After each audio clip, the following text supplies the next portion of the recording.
Bonjour à tous, bienvenue dans cette toute nouvelle vidéo. Après plusieurs vidéos, nous avons parlé que de conflits meurtriers.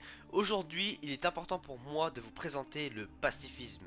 Qu'est-ce que le pacifisme? Le pacifisme, en tant que philosophie et mouvement social, incarne la conviction profonde selon laquelle les conflits et les tensions entre les nations doivent être résolus par des moyens pacifiques plutôt que par la violence. C'est une vision humaniste qui repose sur la croyance en la possibilité d'instaurer la paix par le dialogue, la négociation et la compréhension mutuelle.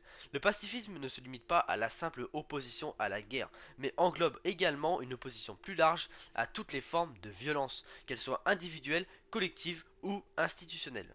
Les adeptes du pacifisme croient en la puissance de la diplomatie, de la médiation et de la résolution non violente des conflits pour construire un monde plus harmonieux.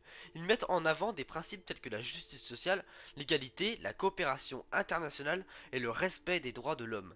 Le pacifisme ne considère pas la force militaire comme une solution viable, mettant en avant les conséquences dévastatrices des conflits armés sur les populations civiles, l'environnement et la stabilité mondiale. Historiquement, des figures emblématiques telles que Mahatma Gandhi, Martin Luther King et Nelson Mandela ont incarné les idéaux du pacifisme en utilisant des moyens non violents pour lutter contre l'injustice et promouvoir le changement social. Leurs actions ont démontré la puissance de la résistance pacifique dans la transformation des sociétés. Le pacifisme trouve des échos divers dans les grandes religions du monde comme le christianisme, l'islam, le judaïsme, le bouddhisme et plein d'autres grandes religions qui présentent des versets formellement opposés à la violence et mettent en avant le pacifisme et la diplomatie plutôt que la violence. Dans la Bible, le message central de Jésus-Christ prône l'amour du prochain, la résolution pacifique des conflits et le pardon des ennemis.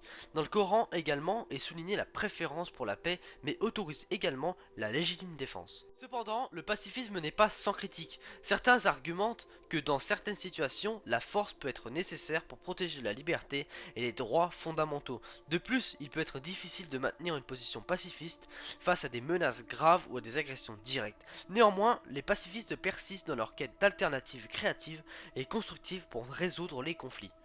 En fin de compte, le pacifisme reste un idéal qui aspire à créer un monde où la compréhension et la coopération prévalent sur la violence et la destruction. Bien que la réalisation de cet idéal puisse sembler difficile, voire utopique, le pacifisme continue d'inspirer des individus et des mouvements à travers le monde entier, témoignant de la persévérance de l'espoir et de la volonté de construire un avenir meilleur pour l'humanité.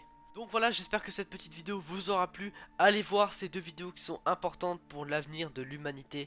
Je vous dis à la prochaine. Allez, ciao!